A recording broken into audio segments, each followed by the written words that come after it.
Hey guys, what's up? Today we're going to be talking about episode 5 of 4 Minutes. I just want to once again reiterate I am loving this show so much. I think every episode is so powerful, so exciting, and just every aspect of it is just hitting. The cinematography, the music, the acting, the story, everything. Oh, also, I got a haircut. Hope you guys like it. Oh, also, trigger warnings for child loss, I guess I'll say, in this. I guess for a pregnancy that is not able to be carried to term. Again, I'll try to put a warning in the actual description or in the actual part of the video where I'm going to talk about it, but just want to warn everybody about that on the front end. Without further ado, let's get started. Episode 1, Clearly, I meant episode 5. I don't know what's going on. opens on title Partying Hard in a Nightclub. He's drinking and doing illicit substances, surrounded by women I assume are bottle girls. One asks if he wants another drink, and he says yes, but he's going to the bathroom first. He walks off into the crowd, and the woman slips a small vial from her purse and dumps the contents into Title's drink. Later, they're making out outside the club by Title's car. No one else is around. Title slumps in her arms, unconscious, and the woman just drops him to the ground. A mysterious figure in all black walks out of the shadows and kneels by Title. We see the bottom half of their face, a cigarette dangling between their lips. Is this Tongla as we've seen him before, shrouded in black and bashing someone's head in with a rock, his face illuminated only by the moon and his cigarette? Is this how that story began? And recall my theory that everything before the opening theme sequence is another timeline. Did this actually happen? Would it have happened if Great didn't save Dome? But did it happen anyway, considering the confusing cliffhanger ending of episode 4? They show us the figure's face, and I do believe it's supposed to be Toneclaw, but I can't even lie. The low quality of the video I was watching, coupled with the dark lighting, confused me a lot, so I can't be 100% sure. I do wear contacts. I do not have 20/20 vision. Toneclaw pays the woman, takes a long drag of his cigarette, then the opening sequence begins. I also wonder if it was just me, or did anybody else notice that the opening sequence seems to be getting more and more light? Like it almost looks more like rainbow light in the background than what I remember from episode 1. I could be wrong. I might have just had the brightness up really, really far this time, whereas I didn't before. But let me know if you noticed that as well. After the opening theme, we see Great and Time. They're in a park by a lake, sitting at a table with a picnic basket. Clearly, wherever they stopped the night before is deep in the countryside. They're wearing their usual colors: Time in black, Great in white. Remember in episode 4 when I said it looked like they were in a tent? Turns out they were. I guess they stopped at some kind of glamping park. It's a big setting shift, especially for Great. So far, he's been very comfortable in industrial, expensive places. His apartment is very gray and concrete and metallic. His family's home is bougie and intimidating. But here, he's returning to nature, to his natural self. Time sits with Great on the swing and compliments Great's choice of location. Great says he wishes they could stay there forever, but he knows they probably can't. Time replies, then let's stay here, right here together, for now. They can't stay there forever, and they both know it, but they can be there for a little while and find some comfort and solace in each other. They kiss, quick and chaste, almost innocent. Neither of them cares if it goes anywhere in that moment. They just want to be close and express affection. Simple and soft. A soft singing voice over guitar music floats in from the background, and the scene changes to Great and Time sitting in a hammock. Time is playing guitar and singing softly. I like how they chose to keep what sounds to me like raw audio from the actual set. I'm not an expert, but to me at least, it doesn't sound like some slick studio recording they added in post production, which is how most IBLs choose to incorporate music into their shows when it's sung by a character, which has its place for sure, but that wouldn't have fit the peaceful, natural atmosphere of the scene. Not that Jess doesn't have a lovely voice, but every singing voice on the planet has fluctuations and can waver, especially when someone is singing more quietly and nearer to the top of their register, like it seems like Jess is doing here. The song ends, and Great says it was beautiful. Time muses that if his parents hadn't died, he probably would have been a musician. He goes on to say he doesn't even know why he decided to be a doctor.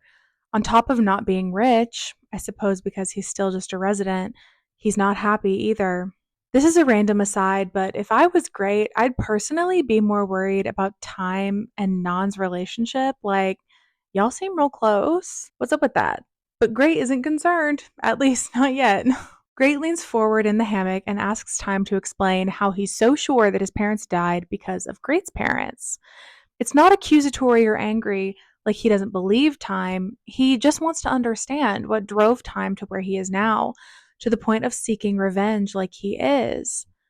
On another note, this scene is gorgeous. The dappled sunlight filtering through the trees, illuminating them like ripples on the water's surface. They look totally at ease in the natural environment, surrounded by earthy tones. A random thought: did the glamping place just have a guitar already, or did Great randomly have one in his car? Time fully sits up, putting his feet back on the ground but staying seated in the hammock, returning back to Earth, to reality, no longer suspended in the beautiful, hazy daydream they were both luxuriating in since the night before. My mom had a diary, Time begins. We get flashes of Time in the past, reading the diary, cut with Time telling Great the story in the modern day. His parents had invested all their money into Great's family's company, unaware it was being used for the gambling operation.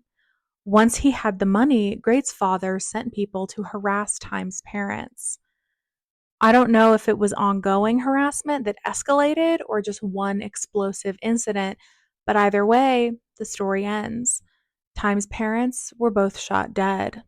Time's face struggles to remain composed. He's lived with this truth for so long, it's transformed from a tragedy he can't control to a wellspring of boiling rage and thirst for revenge.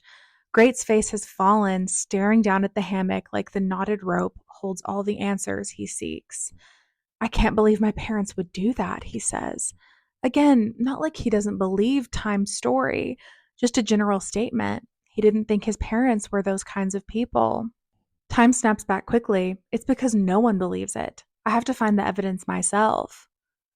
They both think about that for a few moments. Then Great must have read my mind because he asks about Time's relationship with Non. Time finally faces Great to tell another story. This scene is also cut with the flashbacks, and this is where the trigger warning comes in, by the way, for Non's backstory in general. Time met Non at the hospital. She was admitted for severe gastrointestinal distress. Time checks on her, but another man is answering all the questions, the gambling operations guy.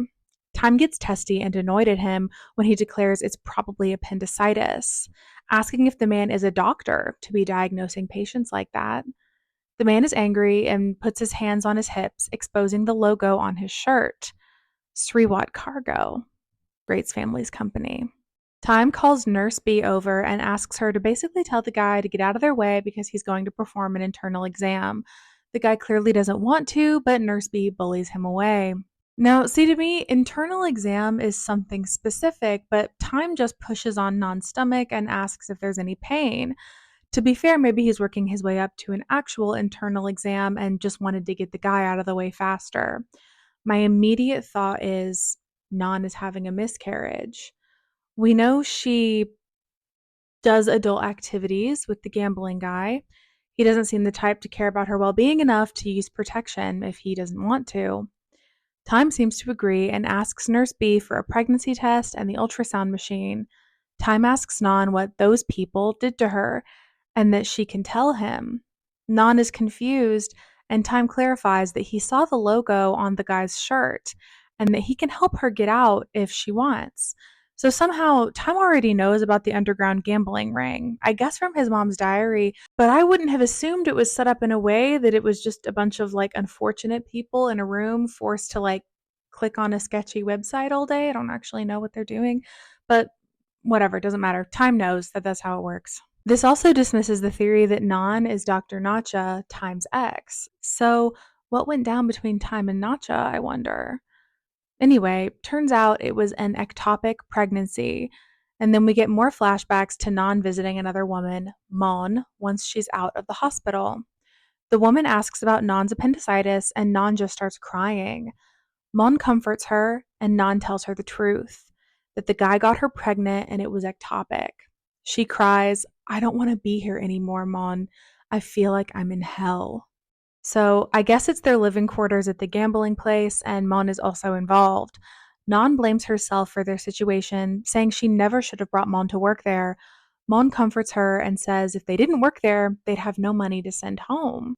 Later, Non is working at the computers and asks if anyone has seen Mon. They haven't. She asks the gambling manager guy. His name is Samarn, by the way. I need to actually remember that. Samarn brushes her off, but Non sees blood on his shirt sleeve. Mon bled to death, we hear someone say. They'll get rid of the body. Some men carry Mon out of her room, blood coating her hips and legs. Non breaks down sobbing on the ground. We don't know exactly what happened, but we can assume the worst. We return to the present. This whole scene is very interesting to watch. Time and Great are very sharp in the foreground, clearly in HD focus, but this shot makes it obvious just how hazy the background is. It doesn't look entirely natural, like the wind is blowing the leaves or something. It looks like purposeful editing or camera work. Like the world is confusing and chaotic, unclear and smudged, but they're both in crystal clear focus. Being in the woods is also a metaphor, an obvious one if you think about it. The woods can represent life or confusion or a journey or the journey of life. The path isn't always clear, and there's always a risk of danger, storms, wildlife, etc. Time and Great are in the woods together. Does this symbolize that they're going to work through the perilous dangers of Time's plan together? They may not know the way, and there may not be a path, but this could mean they'll make a commitment together to work their way out of the woods. That hazy distortion is also very clear in their close up shots. Is this an expansion on my theory about the tilted camera angles signaling when Great is changing fate? Does this distorted, almost fishbowl like quality to the background mean this is a turning point in the changing of the timeline? I keep saying it, but neither of them ever would have been here without Great changing the future. Is that what lends the forest its otherworldly lack of clarity? Great asks Time what he's going to do now. Time says he'll take the information Non gave him and put it up all over social media and give it to news outlets. Can you not do that? Great asks. Time closes his eyes and sighs. Then what do you want me to do? He asks. Give me time to think, Great says.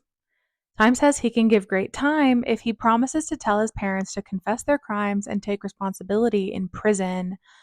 Great is silent. Time scoffs that Great can hear what Time has told him and still support his parents. He gets off the picnic table and whirls around to face Great. Great says, it's not that easy. They're still his parents. Time says if Great can't promise him that, then he can't wait for Great to think about the situation before he does something. People who live comfortably off of others' deaths, how can they understand? Clearly, he's talking to Great here. That Great benefits from all of the underhanded things that his family does, so how can he possibly understand where Time is coming from? What if the next death is you? Great asks. Finally, he too gets up from the picnic table and approaches Time. You've seen what my parents can do. They can try, Time says. Just try it. I don't have anything to lose. Time storms away, but before he makes it more than a few steps, Great shouts after him, And your grandma? Time stills and turns back around. Great walks closer. I'm worried about you. And your grandma. Please give me some time. The scene changes back to the gambling place, and Korn is talking to Samarn about what happened the night before. He asks, Are you sure it was Great who was here? You're sure you saw him? Samarn says, Yes, he's absolutely sure it was Great. Samarn wants to tell the chairman since it'll affect their business, but Korn says that he wants to talk to Great first and yells at Samarn to get out. Samarn goes to the chairman anyway and tells him what happened. The mom is also there, trying over and over to call someone on her cell phone in the background. Samarn says he has eyes on Nan and is going to find whoever the other man is since he can remember his face. It's time. So the chairman knows Great helped Nan escape. They know where Nan is and are ready to snatch her when necessary, and they're on Time's trail. The mom can't get a hold of Great. He won't answer his phone. The chairman tells the mom to find Great and go get that son of yours. Great isn't just my son, she says before she leaves. I love the use of ships as imagery here in the office. Not only the one behind the dad, but the stormy seascape painting behind the mom. It's very thematic for their situation. I am a little confused because I thought the chairman was Faw's dad, not Corn and Great's dad. Maybe they're both chairmen? I don't know. Anyway, the scene changes to Great dropping Time off in the city. Not at Time's house. Honestly, I have no idea where they are. The hospital, maybe? Time asks what Great is going to do. He says he's going to get some stuff from his apartment and then lay low in a hotel. Personally, I wouldn't go back to any known location of mine until everything had blown over or I'd made a decision, but I guess Great doesn't watch as much crime TV as me. He knows Samarn saw him. He has to know Samarn told at least Korn, if not more people. Why would he think going back to his apartment was a good idea? I honestly just hope Akira is okay. He asks Time to just give him a day or two, and then he'll talk to his parents. Time asks if he's going alone and if he thinks that's safe. Samarn pointed a gun at Great after all. No one would dare kill me. Don't worry, Great says, illustrating his naivete that the worst thing that could happen to him is death. In any case, be careful, Time says. Great tries to smile, but it doesn't quite make it all the way across his face. You too. They kiss, brief and quick, before Time gets out of the car. Why does it feel like an ending, something fizzling out before it can even truly begin? What darkness lingers on the edge of their story, waiting to swoop in and saturate the pages with ink? In the sun, I think Great's car is actually orange, not red. As I said before in my episode 1 recap, orange is an auspicious spiritual color. Great's elevator at his apartment is orange. Maybe from now on, I'll call it the auspicious mobile. Just rolls off the tongue, doesn't it? Anyway, it's abundantly clear to me Time is being followed. I wonder if that means Great is too. Time must also feel it. He whirls around but doesn't see anyone. When he turns back, Din is standing right there and startles him. Din asks where he's been. He hasn't been answering any calls, and Din almost filed a missing persons report. He also saw the person who dropped Time off. New boyfriend? He asks. Time says it's none of his business, but Din just smiles and says he'll figure it out eventually, and they go their separate ways again. As Time walks away, we get a glimpse at the person following him. No lie, for a second, I thought it was Yoongi from BTS, or like a Yoongi Hobi hybrid person. That was my first thought when I saw the small sliver of exposed skin. We go to Great walking through a parking lot. Korn drives up beside him, rolling down the window to tell Great to get in so they can talk. Great gives him a truly glorious stank eye. I couldn't get a screenshot, but it was like he doesn't stop walking. Korn asks who the guy he was with the night before is. Great says nothing, keeps walking. Korn asks again and says if he knows, he can take care of it. He doesn't want Great being involved because it's dangerous. Great finally breaks. Danger from who? He asks. From you? Or from mom and dad? Poor Great. He looks devastated and angry. He already had a fractured relationship with his parents, but he seems genuinely distraught at Korn's involvement. Korn asks who Great's been talking to and what they said, and Great just grabs the edges of the car window and shouts, "You never mentioned the online gambling department," and keeps walking away. Korn gets out of his car and catches up to Great. He says he never meant to keep it a secret, but it wasn't the right time. Once Great finished college and started work at the company, he would see for himself. Great asks if Korn knows who's already been harmed by their business, and Korn just says the business is what helps their family survive and that Great shouldn't think about it so much. If Great doesn't like it, he doesn't have to do it. Close your eyes and live your life. I'll do it, Korn says. This also feeds into my theory from episode 3 that while Korn has a multitude of reasons for doing what he's doing for the family, one of them seems to be that he wants to keep Great from having to do it if he can. That if Great can't stomach the dark side of their family, Korn can do all the unsavory things and keep them both living the kind of lifestyle they've gotten used to. Interestingly, the background behind Great is hazy and blurry, like when he was in the woods with Time. Korn's background is crisp and clear. Is Great getting further and further away from life? Is he getting closer to when he had a heart attack, like in the beginning of episode 1? While Korn is firmly rooted in reality, or is it just an artistic choice to symbolize his confusion and fear? Korn knows his path and what actions he has to take to achieve his desired outcomes. Great has nowhere near that kind of certainty. So Korn tells Great that if he can't stomach the bad things their family does, just to ignore it and let Korn do it so the family will prosper. Ignore all the evil and oppression of those less fortunate so their rich family can continue to benefit. Great shakes his head. I can't do that. Step aside and don't get in my way. He walks off and Korn shouts after him, If you don't stop, I'm going to tell Dad about this. I can't guarantee what will happen. I immediately was reminded of Draco Malfoy saying, My father will hear about this. Just wait till my father hears about this. Great stops and turns back to Korn. They've traded places. Korn is now shrouded in hazy uncertainty, while Great's path has become clear.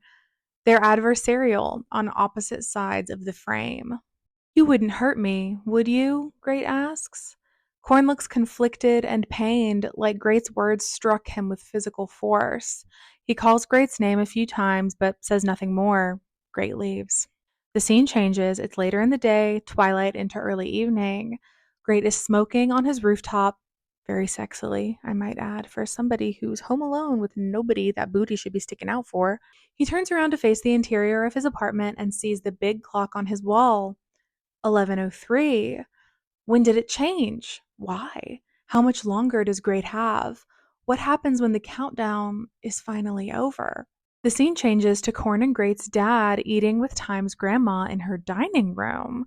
There's also some bodyguard figures in the kitchen drinking tea. Time comes home from work, sees the situation, and has a very contained facial freak out. I feel like we're creeping closer and closer to the situations that put them where they were in the beginning of episode 1. Will what they've done be enough to change their fates? Will they be able to make it out of the underworld together? How did you get here? Time asks. The chairman says that time flies, and the last time they saw each other, Time was just a little boy. He tells Time to sit down, and a bodyguard pulls out a chair. Time remains standing. The chairman praises Time, admiring that he's about to become a surgeon, but that he's currently doing something very unwise. It's jarringly incongruous to see the chairman in Time's home. It's still inviting and golden, like always, but dotted with hostile intruders in all black, a blight on the otherwise peaceful, welcoming atmosphere. Where the styling and set design of Tongkla's apartment really fits his emotional state, Time's home doesn't, and it succeeds in almost putting me more on edge than if it had changed to fit the circumstances. To realize the darkness, that evil corruption, can infiltrate even the warmest, most loving homes. The chairman asks how much money Time wants to make him stop investigating. I don't want money, Time says, low and slow. 5 million, the chairman offers, and stay away from Great and my company. Good thing he doesn't know about their evening glamping. I doubt the chairman would appreciate it. Time laughs, but it's more like a scoff, low and breathless. The audacity of this man to invade his home and make demands of him. One of the bodyguards puts a bag on the table and the chairman tells him to take it. Time is enraged, like a vengeful dragon about to breathe fire. He looks from the bag to his grandmother. Bless her, she's just sitting there. She looks frightened, of course, but is keeping her composure rather well. It made me think of the four sacred beasts. If you've seen Big Dragon, they talk about it in that. And there's also a lot of imagery alluding to the four sacred beasts in Kin Porsche. Is Time the azure dragon to Great's white tiger, Or is Time the black tortoise and Great the vermilion bird, the phoenix? I don't know if they'd be the tortoise and the tiger, the black tortoise and the white tiger, because then they'd both have yin energy with no yang to balance. Unless that's the point. Those with more knowledge on this subject, please weigh in. What do you think? The scene changes. Only Time and his grandma are left in the house. Time sits in his usual seat, which the chairman had claimed during his visit, and stares at the bag on the table. Time then turns to his grandma. His expression is earnest and childlike, like he's desperately hoping his grandma knows what to do, which path he should take. His grandmother still looks overwhelmed, like she's barely keeping it together. Grandma, he says, reaching out to her. Grandma, I. His grandmother silently puts her hand on his, smiles, and nods. The frame is very tilted. Does this mean Time is going to take the money and abandon his vendetta? Were his grandmother's actions an absolution to forgive Time for abandoning his revenge in exchange for money? Time's grandmother, I think, just wants Time to be safe and well. And if they get 5 million baht in exchange, what's the harm? I think the tilted frame also symbolizes that this is a decision that Time did not make in the original timeline, clearly considering where he ends up, where he might still end up there. I guess we don't know. But in the original timeline, I don't know if this would have ever even happened. So is that what this tilt symbolizes? Maybe. In case you were curious, 5 million baht is $147,492.65 US dollars as of the day that I'm filming this. From a quick Google search, that's about 2.5 years of an average doctor's salary in Bangkok. And he's still not a full surgeon yet, so he's not making that much money. If they're smart with it, which they seem like they would be, that money would do a lot of good for them for a very long time. The next day, Time visits Nan in the hospital. He asks if she still has all the info he asked her to get. Yes, she says. It's all uploaded and backed up. Uploaded and backed up to where? I have no idea. Time tells Nan to delete everything, stay put, and don't do anything. Nan looks disbelieving. Why? She asks. Time says, just do what I say. Nan goes off. Didn't Time promise her that he'd take them down? She has nothing else to lose and wants to see everyone involved rot in prison. Time cuts her off and tells her to do it as a request from him. He goes to leave and makes it halfway out the door before Nan's words strike like a bullet. They paid you off, didn't they? You're selfish. Time takes a deep breath. The blow landed just as Nan intended, then leaves. Nan stares at the blankets covering her lap, devastated, hollowed out, like Time took the last of her hope and ate it. But that doesn't last long. A nurse comes in to administer pain medicine, and Nan asks if she can borrow her phone. Next thing we know, Nan is filming herself exposing Sriwat Cargo for everything: the gambling, the assaults, the murders. The scene switches to a woman watching a news broadcast covering Nan's expose video. It's Mani. She looks, honestly, kind of frightening and devastated. The music is high and tense, strings pushed to their limit. The news broadcast says the police have received the full report and are investigating. On the TV, the chairman is being interviewed and says all the allegations are false. If the company was doing this without his knowledge, he's going to investigate and report further. So, will he throw Korn under the bus? Will Korn let him? Mani's face twists with rage and she looks above the TV. Photos of her and her son. Her son who ended his own life. Was Sriwat Cargo involved? I have to assume so from Mani's expression. She looks vindicated, almost gleefully enraged. Is this the initiation of the revenge she's always dreamed of? What will she do in the name of her lost son? Give this woman an acting award because I feel every single moment of her emotional journey in this scene, and she doesn't speak once. Her face is telling us everything. The scene changes to Korn being scolded by his dad and stepmom that his negligence led to their current situation. Korn reveals that Great helped Nan escape. The mother jumps in and asks, why didn't Korn stop him? Why didn't Are you trying to blame me for everything? Corn yells. Everyone is wrong except your son. The chairman shouts Corn's name and promptly slaps him across the face. Corn excuses himself and leaves. Corn goes to what I believe is Fa's house. It has the same expansive emptiness as the first time we met her.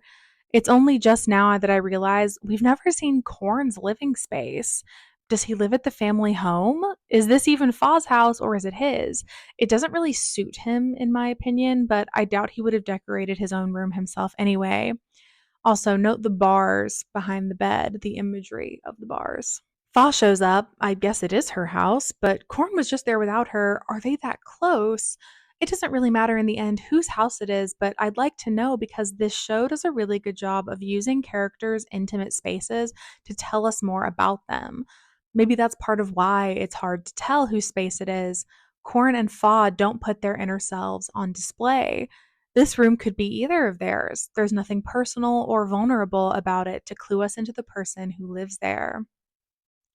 Fa says she saw the news and asks if Corn is okay. Corn says no, but much more incensed than that. That not only has everything gone wrong, but everyone is blaming him. Fa gets him to sit down and says her dad might be able to help. It would be a little harder since his name was leaked as a shareholder, but Fa believes in him. But Corn will have to trade something for his help. What do you mean? Corn asks. Marry me, Fa says, and stop seeing that boy. Literally, when she said that, my face went like, because, excuse me, that boy, my beautiful favorite boy. Fa knows about Toneclaw and that Corn sees him regularly. But does she know that Toneclaw is a terrifying murder kitten who will bash someone's head in with a rock if necessary? The reason I've let you have all that fun, Fa continues, is because I know that you'll think of me first when something goes wrong. And that boy is just a toy, right? Does she mean Corn will think of her first in any situation over Toneclaw and like prioritize her in that way? Or that when Corn needs help, she knows that he'll always go to her first? I was a little confused about what exactly she meant by that. And if Toneclaw is a toy, he's like one of those spinning wind up fairies who got recalled because they got caught in his kid's hair and caused house fires or whatever. Sky dancers, says Google, were called after 6 years because they caused so many injuries. Beautiful and deadly.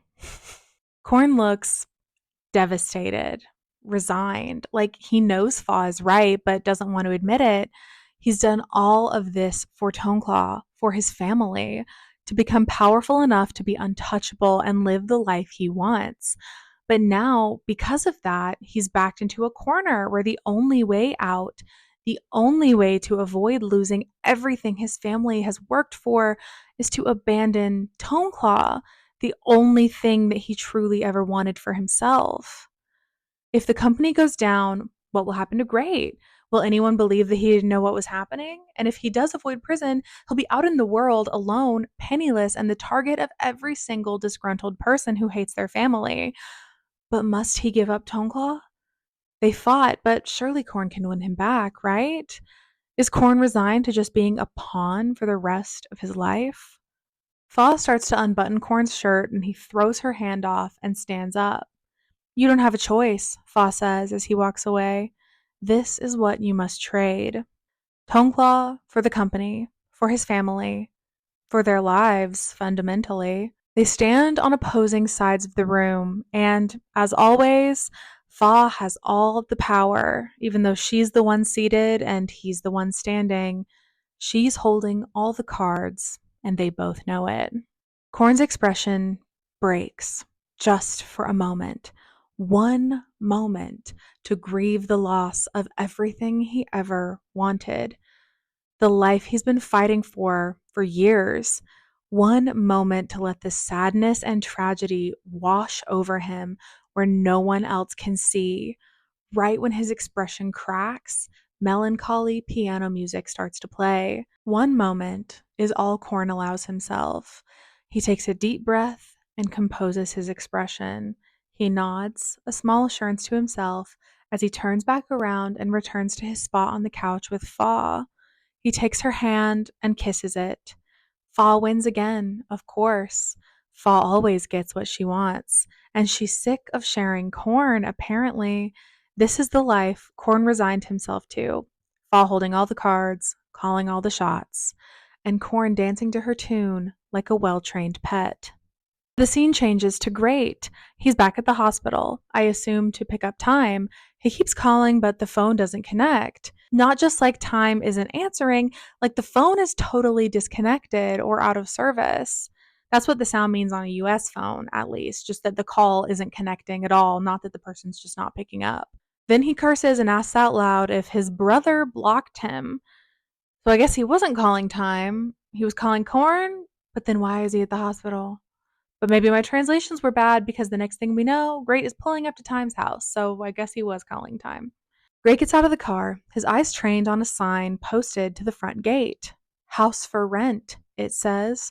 So Time isn't answering his calls, and the house is empty. There's still one place Great can check. Unless Time also quit his job at the hospital, he'll have to go back there eventually. The scene changes to Mani praying at a shrine. She's also rhythmically shaking a cup of sticks. I don't really know anything in depth about Buddhism or how those ceremonies and symbols work, so I'll try not to comment on those particularities unless I see something familiar. Mani shakes and shakes and shakes until one of the sticks falls out. She takes the stick to a man in the corner and hands him an envelope. It's all the money she's ever saved in her life, she says. Upon further reflection, by the way, the stick that fell out of the cup had the number 4 written on it. Very telling. Are you sure? He asks. I'm sure, she says. The man opens a drawer and puts the money in it, right on top of a handgun. He takes her stick and reads the number and laughs. Then he pulls a piece of paper from the board in front of him. This one is good, he says. Someone is probably going to die. He hands her the paper. She leaves. The other shrine worker watches her go. He pulls a bunch of burning incense out of a container and upends it into a cup of water so the incense fizzles out. We see some of the paper on the board in front of the first man. The fourth card foretells separation, parted from your beloved and taken away. I assume this ritual was some kind of fortune telling, but I truly don't know. Please add detail and context in the comments if you know more. Does this also allude to the clock eventually striking 11:04? Will that be a parting for Great, a separation from his beloved? At this rate, Great doesn't even have a beloved anymore, considering how thoroughly he's been ghosted. Gray seems to agree. The scene changes to him busting into his dad's office in a rage. What did you do to Time? He asks. Turns out his mom is there too. She asks where he's been. Answer me first, Dad, Great says. The dad counters, You answer me first. Why did you team up with them? Because I know what you did, Great shouts. Can you answer me now? Where is Time? You still don't realize that you're being used? The dad asks. Being used? You don't know anything, Great says. The mom tries to calm Great down and says they can talk outside. Great is undeterred. If you've killed people and ruined their lives, then you have to take responsibility. Interesting that Great needed time, but now that his man is missing, he said, There's only one Time I need, and confronted his parents exactly like Time wanted.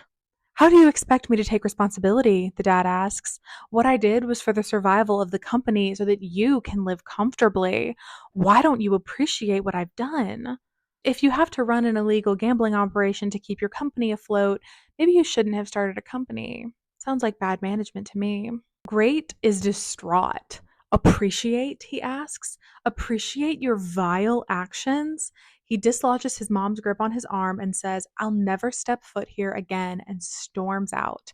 His mother follows him, shouting his name and telling him to apologize. Are you even my child? The dad shouts after him. So much for a legacy, right?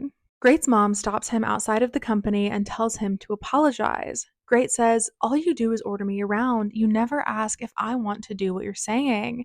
His mom says she's not ordering him, just telling him what he should do, telling him what's best for him. Best for whom? Great asks. For you? For Dad? For the company? For the family's reputation? And how about me? In the end, it's always what's best for you, his mom insists. Why can't you see it that way? You just get angry and frustrated and distance yourself from me. It took me a long time to get to this point. I had to fight. If I didn't, we would have lived in hiding. That makes me wonder, did Great's mom have anything to do with Corn's mom's death? If she was alive, they would have had to live in the shadows, in disgrace, as a mistress and a bastard son. Without her around, she could marry Great's dad, and they'd both be legitimized. The mom continues that they would have lived in a tiny house, and Great would have just been the mistress's child. Everything she's done, she says, has all been for him. Great is clearly emotional about his mom's monologue. I think on the one hand, he gets her point of view. She was a mother protecting her child. But what about Time's mom? What about Mani? Aren't they also mothers who just wanted the best for their children? And where are they now? Devastated or dead? Great rips his arm out of his mom's grip, jumps in his car, and drives off. But he only makes it to the edge of the property before he stops, gazing back at his mom crying on the sidewalk. He waits a moment, processing, before he turns to go and catches a glimpse of a man lurking in the parking lot. Great's heart seizes and he sees a vision. His mother, dead. The man standing over her, a gun in his hand. Great clutches his chest and closes his eyes. When they open, his mother is whirling him around outside the building, telling him to go and apologize to his dad, the beginning of their argument. Despite going back 4 minutes, the man must have decided that he wasn't going to waste a second chance and approaches them right then, even though he didn't in the original timeline. Great throws himself in front of his mom and takes a bullet right to his center mass. Great collapses in his mother's arms, telling her to run away. She refuses to leave him. He says, I love you, Mom. The gun clicks again, and Great's mom looks into the face of death. Without preamble, the man pulls the trigger. Blood sprays across Great's face. His mom collapses behind him. The vision happened anyway. We hear Great's heart pounding, punctuated by a sharp staccato note keeping time with it. Eventually, the tick overtakes the sound of Great's heart, like a clock. The music swells. The screen changes to Dr. Den's office, but how Great sees it in his visions, lit with neon brain scans projected on the wall. The 4-minute timer is also on the wall. Lokwa sits on the bed. The brain is an organ that requires a constant flow of oxygen, a voiceover says. This is how long the brain can survive without oxygen. What happens to our consciousness during this time? The voiceover changes to Dr. Den, and the screen flashes between various different shots of brain scans, Den, his office, medical equipment, and so on. He says that patients' perceptions of this time can vary based on their experiences, the 4 minutes before permanent brain damage being the time referenced. Some relive past experiences, the voiceover says, as we see various clips of Great from the show. Some have supernatural powers, some go back to fix past mistakes. We see Great hitting Mani, but helping her. Some get a fresh start with those they love. We see flashes of Great with time. The voiceover continues alongside flashes from the show pertaining to each statement. Patients' experiences feel real but aren't entirely accurate. Notably, he says that right when we're getting flashes of the Great and Time intimacy in the tent, coupled with the visions that Great saw, which were not the same, by the way.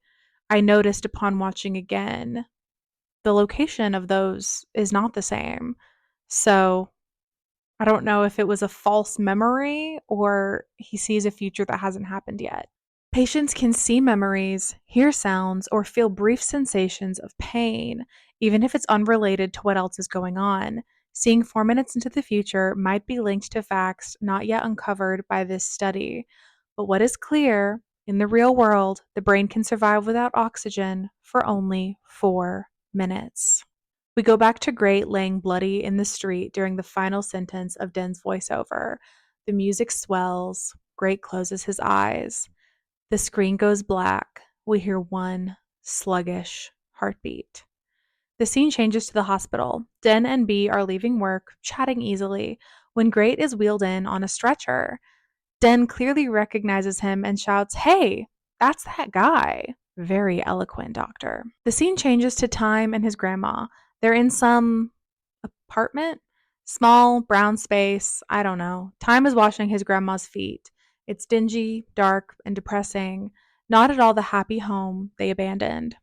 "We can't go home, can we?" Grandma asks. "Not yet. It's dangerous," Time says. "Stay at Aunt Ging's place for now until everything is safe." Sorry to Aunt Ging for dragging your home, by the way. "When will it be safe?" Grandma asks, low and serious. The music matches her tone, deep and resounding. Time looks away and doesn't answer. Grandma calls his attention back. "Time, what exactly are you doing?" Time is safe from answering because his phone rings. He ends the call. It rings again. He steps away and answers. It's Den. Den curses him out before telling Time, "The guy who came to find you that day was wheeled into the OR with traumatic wounds, and he saw blood everywhere." Den says he's going to check on him and hangs up before he hears Time ask him to clarify.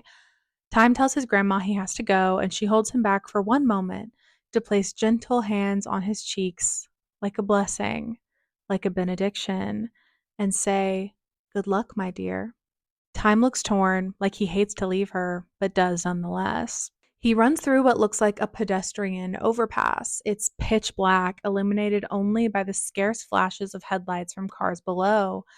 He stops in the middle of the bridge, gazing behind the camera. The screen goes black. That's the end of the episode. I missed Toneclaw in this episode. I can't lie. I had a feeling since episode 4 was pretty Toneclaw and Corn and Win heavy, they might balance that in this episode, but I didn't think there would be no Toneclaw at all and no Win, no furthering of whatever storyline they're wrapped up in. Well, I guess there was a tiny bit of Toneclaw in the beginning, but that really doesn't count. I could barely even tell it was him. This wasn't my favorite episode, but it was definitely necessary to move the plot along. We don't have enough episodes for Time to ghost Great for long, and the family secrets need to be out in the open so we can have a satisfactorily dramatic climax over the next 3 episodes. It's interesting that fate forced Great to go back and get shot alongside his mother. Is that to force Time back into his orbit? Fate also knows they can't stay apart, so it's getting them back together as fast as it can. Great's mother died anyway, so he didn't go back to save her. The only thing I can imagine was to bring Great and Time back together. I'm worried about Faw's father's methods to save Corn. Did he send the hitman? Is this part of that plan? If so, how will Corn feel about it when he finds out? Editing me here, I'm realizing that the hitman could have also been the person that Monty paid in the shrine. So maybe not just Faw's dad. How will Toneclaw feel when he hears about Corn and Faw? Will Corn even tell him or just ghost him? What do you all think about the opening scenes of the episodes? Do you agree with me that they're the original timeline before Great could see into the future, or do you think there's something else? I still think they're a different timeline, but then that doesn't explain Dome still being dead in Toneclaw's timeline. Maybe Toneclaw is in purgatory, if we're following my divine comedy theory from the previous video.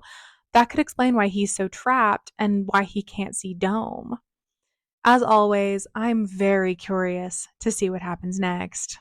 Please like this video and subscribe to my channel if you enjoyed it. And please leave a comment below about your thoughts on this episode, your thoughts about anything I said. I love hearing from you guys. You always have such insightful things to say in the comments, and I love chatting back and forth with you. And please share this video with someone who's also enjoying 4 minutes. And please follow my other social medias if you are so inclined. I love to hear from you guys there. That's all for today, and I'll see you guys next time. Bye.